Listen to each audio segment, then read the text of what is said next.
देवशयनी एकादशी कथा हिंदू धर्म में पुराणों में वर्णित कथाओं के अनुसार देवशयनी एकादशी आषाढ़ मास के शुक्ल पक्ष की एकादशी को मनाई जाती है। देवशयनी एकादशी के बाद से अगले 4 महीने तक कोई भी मांगलिक कार्यक्रम नहीं किए जाते हैं। हिंदू धर्म में देवशयनी एकादशी का बहुत महत्व बताया जाता है।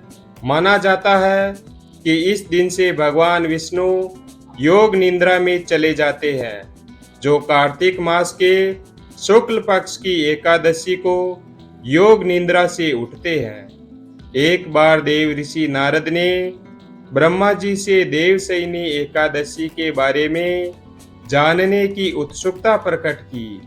तब ब्रह्मा जी ने उन्हें बताया, सतयुग में मांधाता नामक एक चक्रवर्ती सम्राट राज्य करते थे।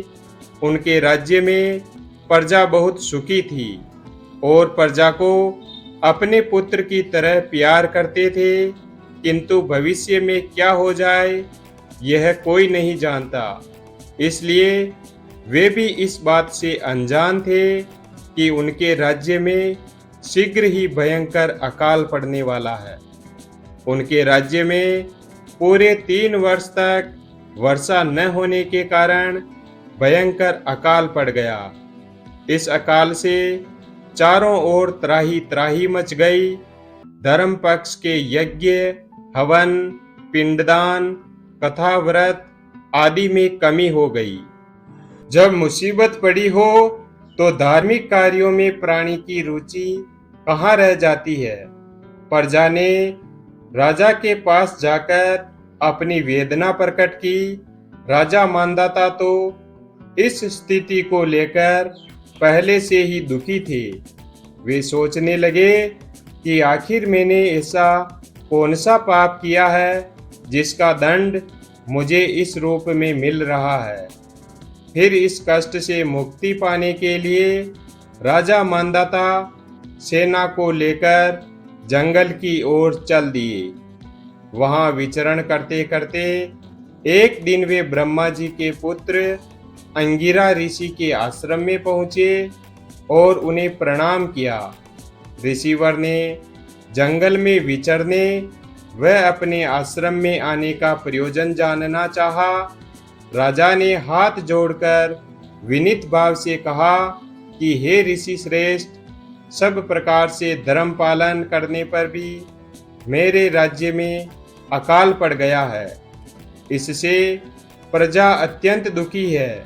राजा के पापों के प्रभाव से ही प्रजा को कष्ट होता है, ऐसा शास्त्रों में बताया गया है।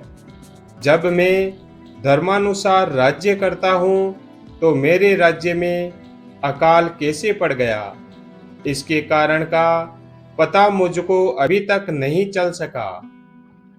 अब मैं आपके पास इसी संदेह को निवृत्त कराने के लिए आया हूँ। कृपा करके मेरे इस संदेह को दूर कीजिए। साथ ही प्रजा के कष्ट को दूर करने का कोई उपाय बताइए। इतनी बात सुनकर ऋषि अंगिरा कहने लगे कि हे राजन, यह सतयुग इसमें धर्म के चारों चरण सम्मिलित है, अर्थात इस युग में धर्म की सबसे अधिक उन्नति है। लोग ब्रह्म की उपासना करते हैं और केवल ब्राह्मणों को ही वेद पढ़ने का अधिकार है। ब्राह्मण ही तपस्या करने का अधिकार रख सकते हैं, परंतु आपके राज्य में एक शूद्र तपस्या कर रहा है। इसी दोष के कारण आपके राज्य में वर्षा नहीं हो रही है। इसलिए यदि आप प्रजा का भला चाहते हो तो उस शूद्र का वध कर दो। इस पर राजा कहने लगा कि हे ऋषिवर, मैं उस निरपराध तपस्या करने वाले शूद्र को किस तरह मार सकता हूँ। आप इस दोष से छूटने का कोई दूसरा उपाय बताइए। तब ऋषि अंगिरा कहने लगे कि हे राजन, यदि तुम अन्य उपाय जानना चाहते हो तो सुनो। आषाढ़ मास के शुक्ल पक्ष की देवशयनी एकादशी का विधि पूर्वक व्रत करो। व्रत के प्रभाव से तुम्हारे राज्य में वर्षा भी होगी और प्रजा सुख प्राप्त करेगी, क्योंकि इस एकादशी का व्रत सब सिद्धियों को देने वाला है और समस्त उपद्रवों को नाश करने वाला है। इस एकादशी का व्रत तुम प्रजा, सेवक तथा मंत्रियों सहित करो। ऋषि अंगिरा के इस वचन को सुनकर राजा अपने नगर को वापस आया और उसने विधि पूर्वक देवशयनी एकादशी का व्रत किया। उस व्रत के प्रभाव से वर्षा हुई और प्रजा को सुखी हुई। इसलिए आषाढ़ महीने की शुक्ल पक्ष की एकादशी का व्रत सब मनुष्यों को करना चाहिए।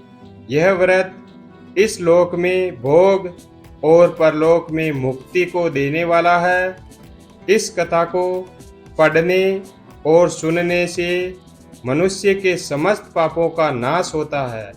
वीडियो अगर पसंद आया हो तो वीडियो को लाइक और हमारे चैनल शिव भक्त को सब्सक्राइब करें और अपने दोस्तों के साथ शेयर करें। धन्यवाद।